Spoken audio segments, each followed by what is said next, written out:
እንደምታውቁት ከተማችን ላይ ሽሮ ፈሰስ የሚባሉ መንገዶች ነበሩ።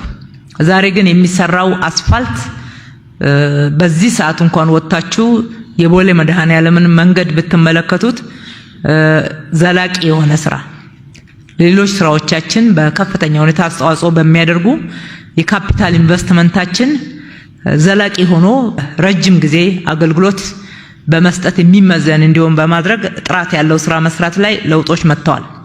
በዚህ 6 ወር ከ134 ኪሎ ሜትር በላይ የመንገድ ግንባታዎች ተሰርተዋል። በአመት ይገነባ ያልነበረ 134 ኪሎ ሜትር በላይ የአዲስ መንገዶችን ገንብተናል።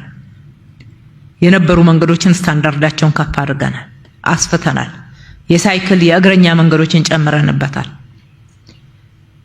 ይሄ ብቻ አይደለም። ከ573 ኪሎ ሜትር በላይ ነባር መንገዶች የተሰባበሩ የውስጥ ለውስጥ መንገዶች የተበላሹ መንገዶች ጥገና ተደርጎላቸዋል።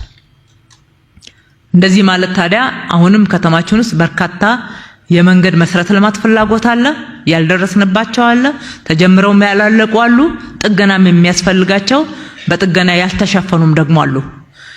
ነገር ግን ከአፈጻጸም አንፃር ሁሉ በአንድ ጊዜ አይሰራም።